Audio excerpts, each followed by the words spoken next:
Paz. Um dos maiores anseios da humanidade, juntamente com outro ideal de cunho pessoal, a felicidade, a paz sempre foi uma esperança mundial, um sonho permanente dos povos, um objetivo a ser perseguido e praticado. Nessa procura, século após século, as nações tentaram estabelecer acordos, pactos, tratados e tréguas que travassem os conflitos, prevenissem os combates e impedissem as guerras. Muito embora pacifistas históricos, principalmente os líderes fundadores de religiões como Jesus Cristo, Buda, Confúcio e muitos outros tenham estabelecido como pontos basilares de seus ensinamentos a concórdia e a paz, a ideia da criação de órgãos internacionais que fossem capazes de dirimir questões, apaziguar ânimos e dissuadir agressões potenciais tem apenas 200 anos. Este papel no mundo de hoje é exercido por uma organização criada em 24 de outubro de 1945, na cidade americana de São Francisco, no rescaldo do mais letal conflito da história, pelo menos até agora, a Segunda Grande Guerra. A Organização das Nações Unidas. Se você gosta deste canal, por favor inscreva-se se ainda não o fez, divulgue, compartilhe, comente, dê o seu gostei ou não gostei. Tudo isso é muito importante para que o canal ganhe mais visibilidade no YouTube e nós possamos prosseguir com o nosso trabalho. Muito obrigado.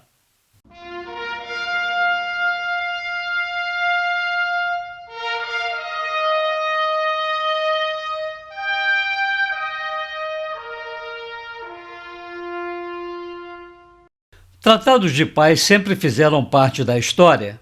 Na maioria das vezes, representavam a subjugação do vencido, exaurido numa guerra de conquista, e significavam sua capitulação diante de um vencedor mais poderoso, geralmente acompanhada de duras concessões e até da escravidão do seu povo. O primeiro tratado equânime entre duas grandes potências foi o Tratado de Kadesh, assinado em 1259 a.C., entre o faraó Ramsés II e o rei hitita Hattusil III.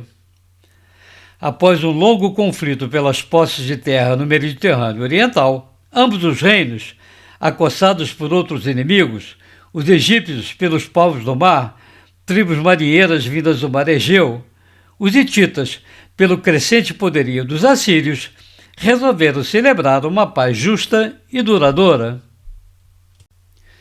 Na mesma linha, os tratados de Edimburgo-Northampton, em 1328, que reconheceu a independência da Escócia, de Lisboa, de 1668, que pôs fim à Guerra da Restauração, e de Westfália, em 1648, que encerrou a Guerra dos 30 Anos, são exemplos do reconhecimento pelos lados envolvidos, da inutilidade social, política e financeira do prosseguimento das hostilidades.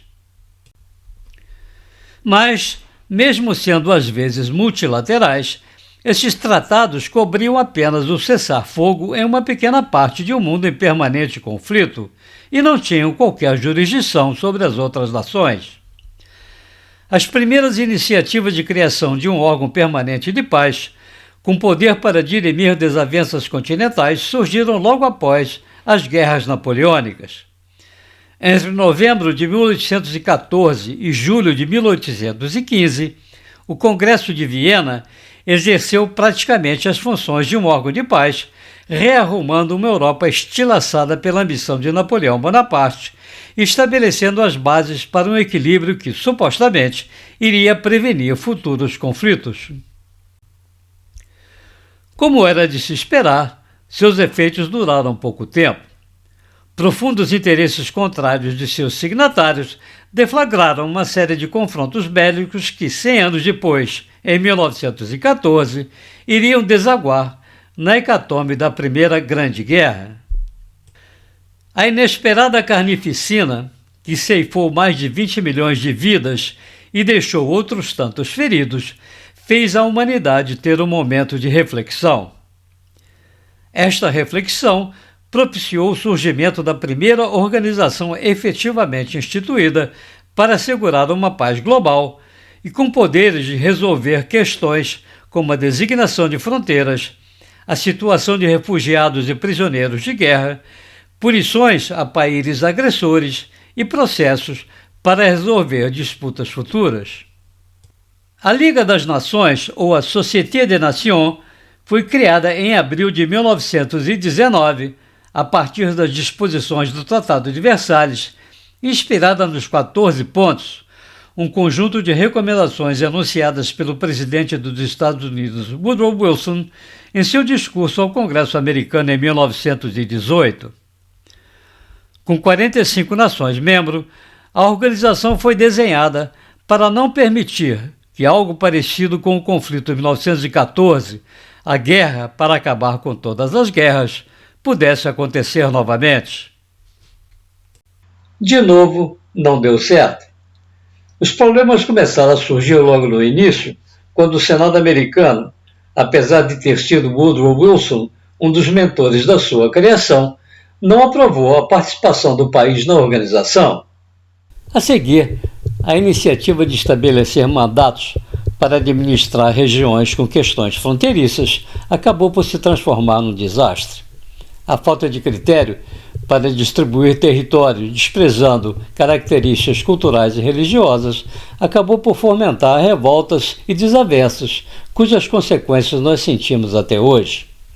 Com o passar do tempo, a organização passou a ser apelidada de Liga dos Vencedores. Por outro lado, a Liga não teve força suficiente para travar os impulsos expansionistas de países como a Itália na África e o Japão na China. O mais grave, entretanto, foi a imposição de pesadas sanções à Alemanha vencida, rompendo seu tecido socioeconômico e permitindo o crescimento do Partido Nazista. O desfecho foi inevitável, um novo e terrível apocalipse, a Segunda Grande Guerra. A Liga das Nações falhara miseravelmente. Novamente, o mundo refletiu sobre o acontecido e, além dos incontáveis martírios causados por terríveis 6 anos de mortandade, uma nova ameaça pairava no horizonte. O planeta entrara na era atômica.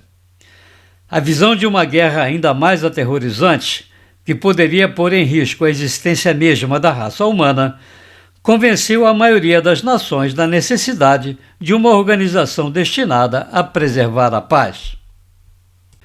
O conceito de Nações Unidas já fora cogitado pelo presidente americano Franklin Roosevelt em 1943.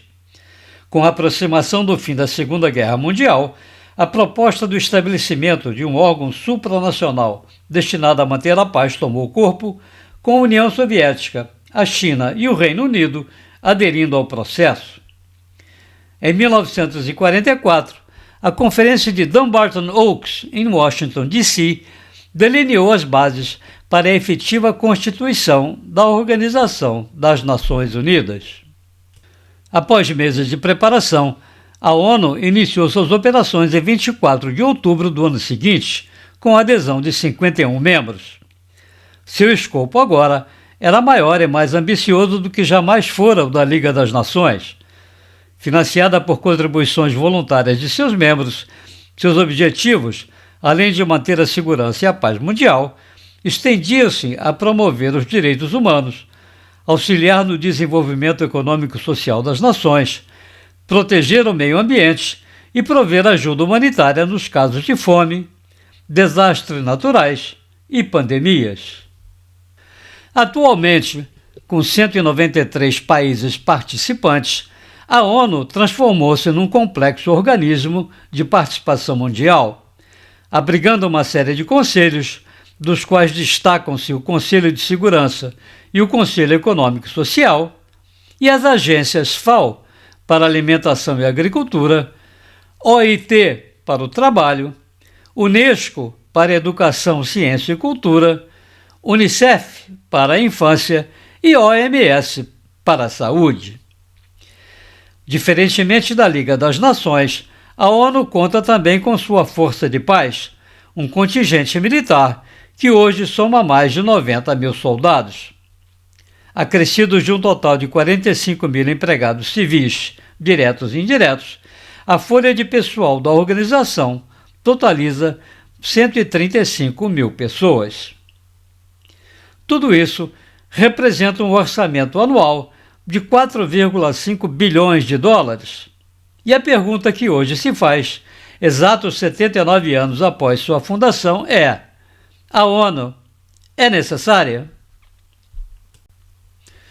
Do lado positivo, há que reconhecer os inegáveis serviços prestados por suas diversas agências no combate à fome, na proteção de patrimônios culturais, na ajuda contra a mortalidade infantil, nas suas diligências contra o trabalho escravo e até na atuação de seus capacetes azuis como dissuasores no agravamento de conflitos. Mas, e quanto à sua função primordial? Aquela que comandou sua gestação e definiu sua finalidade, ou seja, a preservação da paz. Desde 1945, ano da sua criação, a ONU não teve forças para impedir um interminável rosário de guerras. Em 1948, o primeiro conflito israelo-árabe, repetido em 1956, 1967, 1973 e nos dias atuais. Em 1950, explodiu a Guerra da Coreia. Logo a seguir, começou a guerra na Indochina, desaguando na Guerra do Vietnã, que durou até meados da década de 1970. A década anterior, 1960, viu os conflitos coloniais na África e a seguinte, de 1980, a Guerra do Irã-Iraque e das Malvinas. Na década de 1990, tivemos as guerras do Golfo, dos Balcãs e do Afeganistão. Isso sem contar centenas de guerras civis e conflitos regionais e tribais na China, na Grécia, na Indonésia, na Malásia, no leste europeu, na África e no Médio Oriente. Pouquíssimos foram os momentos em que as armas realmente se calaram. Em todo esse tempo, a ONU nada pôde fazer além de lançar impotentes apelos e fazer reuniões de emergência.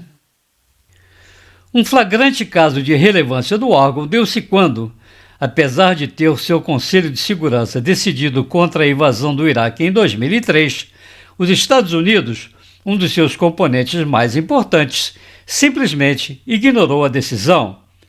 Nenhuma sanção lhes foi imposta. Hoje, o mundo experimenta uma tempestade perfeita de tensões. A Síria arde em permanente ruptura. A milenar disputa entre Israel e os árabes está à beira de se transformar num cataclisma no Médio Oriente. A OTAN promete aumentar seu comprometimento com a Ucrânia, cutucando ainda mais os russos. A China prepara-se para colocar em prática seu antigo sonho de anexar Taiwan pela força, e um líder instável na Coreia do Norte ameaça incendiar a Península Coreana e desestabilizar o Japão. Quase todos os envolvidos têm capacidade nuclear e a possibilidade de usá-la deixou de ser um tema de filmes catástrofe para se transformar num assunto de café da manhã. A Liga das Nações foi incapaz de impedir a Segunda Guerra Mundial. E a ONU? Será capaz de impedir a terceira? Espero que tenham gostado deste vídeo. Muito obrigado e até a próxima!